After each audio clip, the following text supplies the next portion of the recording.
Hey, what's going on everyone? Welcome back to another video here on the Nostalgia Factor. Ryan back here again. And today guys, we're going to be doing a very special video. This is the first in-depth collaboration video that I've done here on the channel in a long time. Today, me and two content creator friends of mine in the community, Jesse from NuikopeaDemon, who has previously cameoed in my Hot Wheels Beat That review, and someone who I met a few years ago on an old podcast I used to do, Andrew, or also known as Victory Not Vengeance, are all coming together for a simple collaboration today to discuss games that we enjoy and games that we don't. The first part of this video is going to be myself, Jesse, and Andrew, each of us discussing one of our favorite games of all time, if not our favorite game of all time in their cases. We're going to be discussing these together, and then for the back half of the video, the three of us are also coming together to discuss 3 video games that we do not like whatsoever, whether they're terrible in quality or painfully mediocre in the process. I wanted to bring these guys together here, wanted to do another collaboration here on the channel, and introduce you guys to some awesome creators in the community. So before we actually get into each of our separate sections here, where we discuss our favorite and least favorite games, please make sure you check out these guys in the description down below. Check out Jesse's TikTok account and his other social medias, like his Twitch channel. I think you guys will appreciate the games that he streams over there and enjoy his personality, like a lot of people do. And check out Andrew. He does a lot of 100% completion content on his YouTube channel and his Twitch channel, where he plays games to 100% completion, like you guys will see with Final Fantasy VII.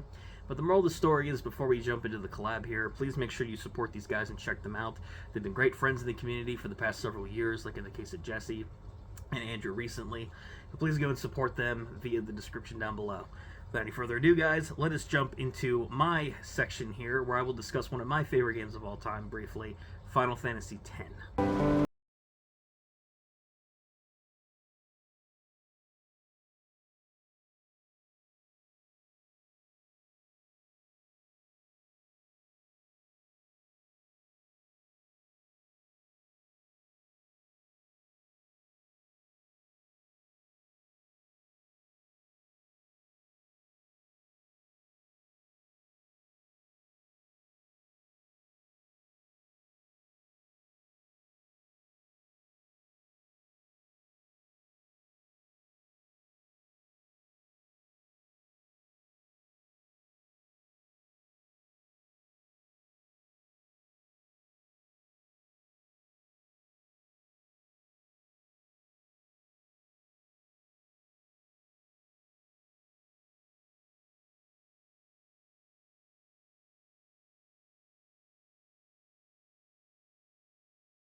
Choice for myself, for those of you guys who've been watching the channel for a long time, as it's my favorite game of all time. But I wanted to change it up this time around with a game I haven't really discussed too much, and that game is Final Fantasy X.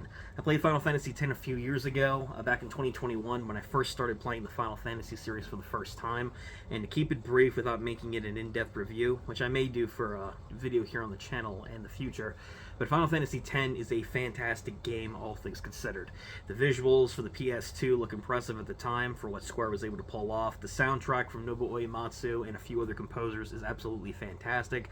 A lot of standouts being the Besaid Island theme, the battle theme's fantastic, and quite frankly, every piece of music in this game, all the way up until the Xanarkin theme at the very end of the game, are all brilliantly composed. The battle system is one of the best, if not the best, RPG battle system I have ever played, not just for the turn-based mechanics, but each one of your party members having the rock, paper, scissors approach that make the battles go by faster, whether using Lulu for her black magic to take out Flans, or using Tidus's quick hits and his abilities to take out smaller enemies that you might have difficulty with a character such as Wakka. The battle system is innovative because it includes a turn chart where you can swap your characters out on the fly to take out different enemies, and you don't waste a turn in the process of doing so. The battle system is smooth, innovative, the controls well, and it's just fun and addictive. The sphere grid system is the way that you level up your characters, given the fact this is a longer RPG, and it's a simpler and addictive way to do so, and using different mechanics, you can select the pathway that you want. The battle system is fantastic, all in all. The story is also brilliant. I love most of the cast members within the game. The exceptions for me are Lulu and Kamari, which aren't bad characters, but the standouts here are definitely characters like Tidus, Yuna, and Auron for myself personally, amongst others. The story is fantastic, having a lot of different themes like political and religious corruption, Tidus fighting his own inner demons with his father, reconciling with him toward the end of the game, stopping this massive threat of sin from destroying the entire world of Spira.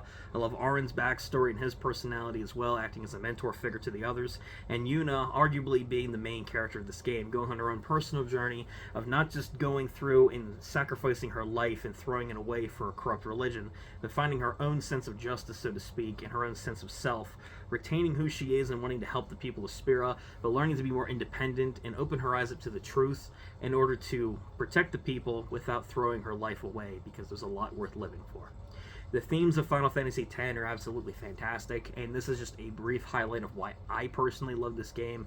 It's fantastic all in all. 10 is definitely worth your guys' time. It's not a perfect game. I do have a few issues with the game, but I would get more in-depth with that with an actual review of 10.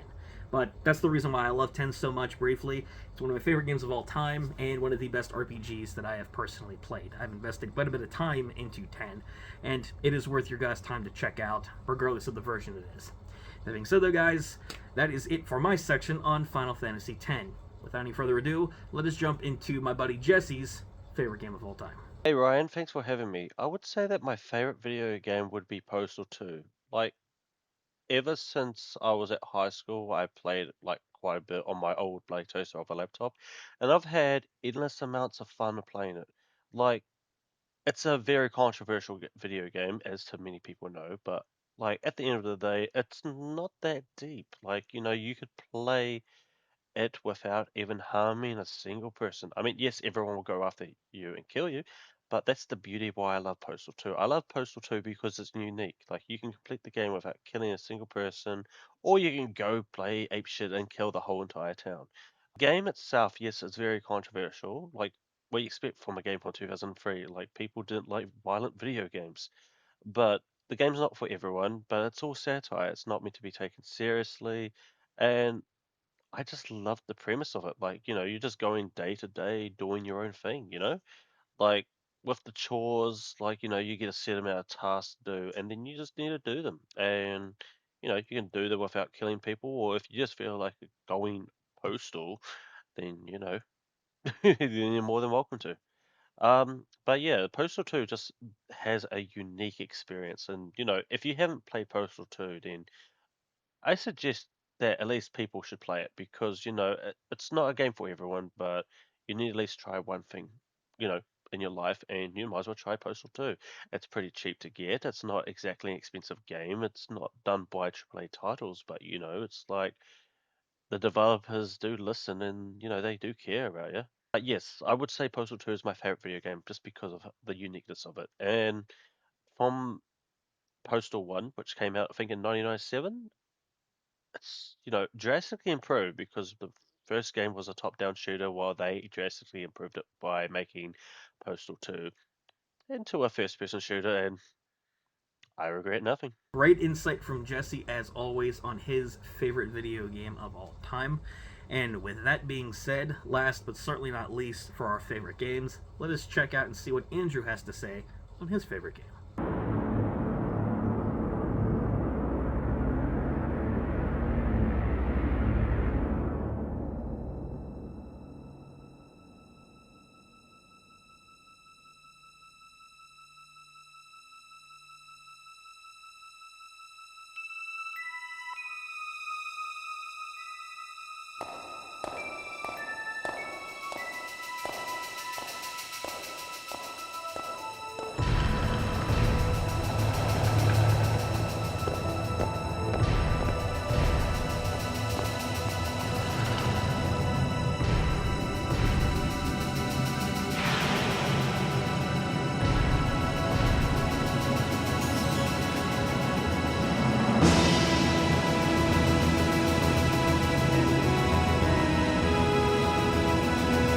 What's up, everybody?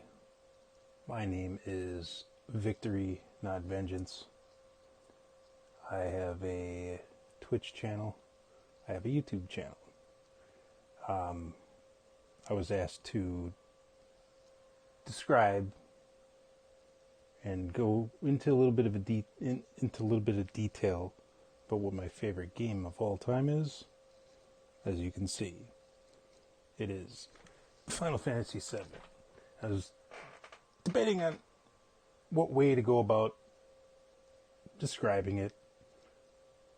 The best thing I could come up with is to show the progress I've made in my own personal run of the game to my favorite spot in the game, the best track in the game.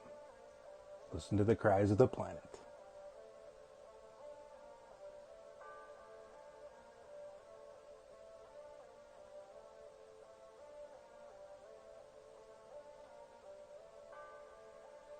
The thing about this song is, when it came on, you kind of had a sense of what was about to happen, but you didn't know what. And eventually we all found out what. No spoilers. Anyway, I've been running a pure hundo, which means 99 of every possible item that you can get 99 of, 1 million battles to get that done.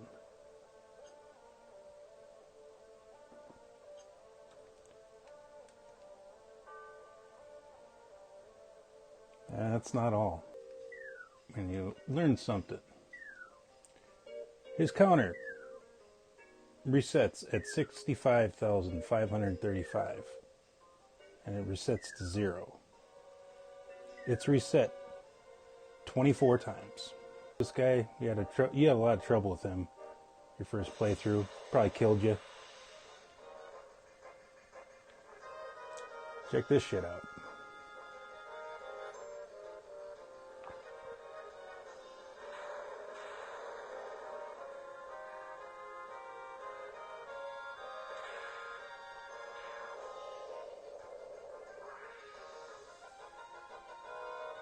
There you have it.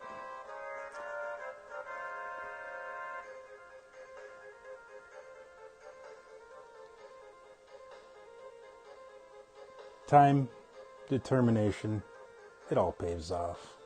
And that wraps up all of our favorite games of all time, or games that we just love in general.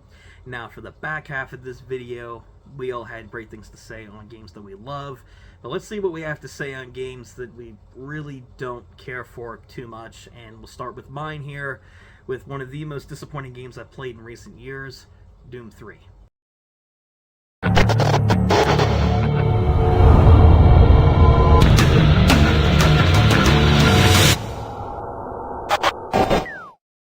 I'm not going to beat this one to the ground too much because Doom 3 has a reputation in the series already, but just to keep it brief, I've been a big fan of the Doom series ever since I played the original game back on the PlayStation 1, playing further entries since then like Doom 2016 and Doom Eternal, both of which are fantastic games in their own right, and I was curious to check out Doom 3 on the Xbox Game Pass back when I had it.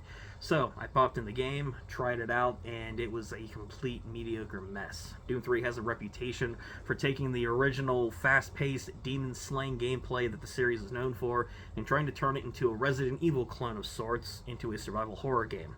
The game visually looks really bland, washed out. The music really isn't a factor in this one, unlike the heavy metal soundtracks from past games. The story is a confusing, muddled mess with a very generic U.S. Marine as your protagonist. The controls aren't the best, navigating and weaving through dark corridors. The weapon selection isn't the best this time around compared to a lot of the other Doom games. Ammo is pretty sparse. The environments really aren't that great to travel and explore through. Not really a lot of interesting collectibles. And a lot of the side content that's available to you isn't executed very well at all. Without bashing this game too much, Doom 3 is a mediocre slog that really doesn't have anything special about it from a story or gameplay perspective, being a worse Resident Evil clone and not really being a true Doom experience. I know this game has its fans, but there's a reason why it's considered to be the black sheep of the Doom series, and there's a reason why they've never attempted the survival horror gameplay side of things for this franchise. That being said, though, Doom 3 isn't the worst video game I've ever played. I've talked about Devil May Cry 2 being my worst, but I figured for this one I'd change it up a bit and discuss why Doom 3 is just indeed a mediocre slog, not really worth a recommendation in my book. This will be one of my buddy Jesse's least favorite game of all time, and to be honest with you, in comparison to Doom 3, this game that he's about to talk about is far worse.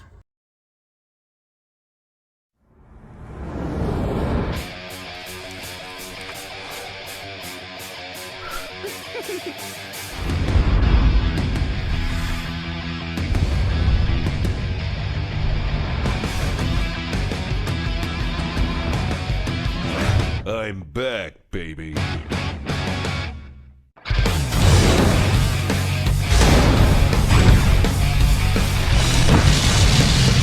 And my least favorite video game of all time, I would have to say, is Duke Nukem Forever. As a Duke Nukem 3D fan from back in the early days, because my childhood, I used to play that game quite a bit. Duke Nukem Forever just left a bad taste in my mouth. Like, I understand that it went through development hell, and there was so much wrong.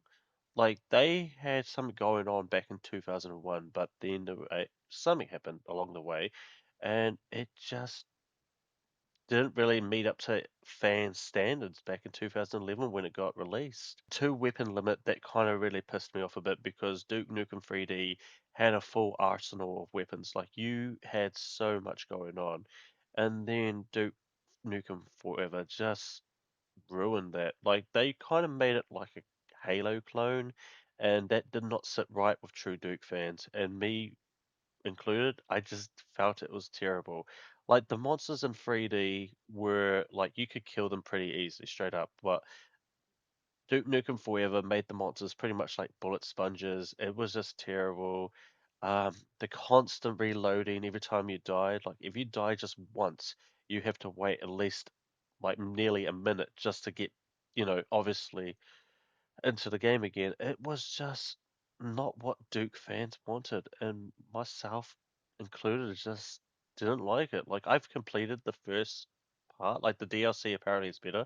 I've never played the DLC, but maybe I should at some point just to see. But the fact is, Duke Nukem Forever, it was just terrible. Like, it's not what the fans want. And if you want a true Duke Nukem experience, then I do recommend playing Duke Nukem 3D. Duke Nukem Forever is definitely, in my books, just the worst Duke game. Like, I'm just being honest here. Um, but yes, that's my least favorite video game. Thank you for your in-depth insight, Jesse, onto why that game is a steaming pile of garbage. And last, and again not least, VNV or Andrew, let us know your least favorite game of all time. Unfortunately, one I really don't have a lot of experience with, but I am willing to take your word for it. A little bit of backstory. It was a game I played with a friend of mine about 30 years ago. It was real fun. Around the time Rise of the Triad came out. It was a Doom clone or whatever. Played it on his PC. It was real fun. So I was looking forward to it being released on console. It was all hyped up. It kept getting delayed and delayed and delayed. So I was like, oh, it's going to be really good if it keeps getting delayed like this. And that game is Carmageddon 64. And boy, oh boy, what a disappointment that was. Finally picked it up, took it home, popped it right in the N64, turned it on,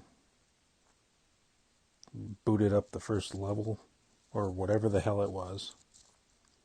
And I was like, what in the hell is this? Horrible, blurry graphics. You have no idea what you're doing. You have no idea where you're going. You don't know what the hell is on the screen. I mean, look at this guy. What the fuck is this? Is this a hillbilly zombie? Oh my god. This game was so bad.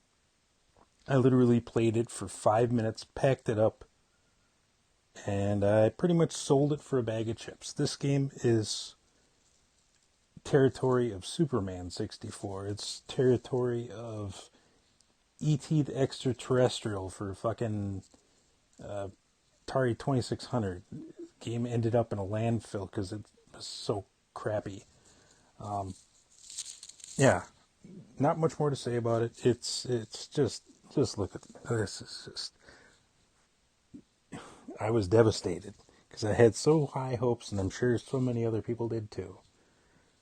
Carmageddon 64, the worst of the worst. And that's really going to do it for this one, guys. This was a longer, more in-depth collaboration. One I've been wanting to do on the channel for a long time now. I love doing the types of content that we do here, like the reviews, collection pickups, the one-off videos, like the Pokemon Adventures video I did recently. But in all honesty, collaborations are another reason why I love doing this channel, interacting with people in the community, and also doing projects like this with other creators in the community, you know, interacting with them as well. So hope you guys did enjoy this one, hearing us discuss games we love and games we really don't care for too much. Make sure to check out Jesse and Andrew in the comments section down below. They're both great guys in the community, make some good content. I think you guys will enjoy what they offer on their respective social medias, Twitch accounts, or YouTube channels.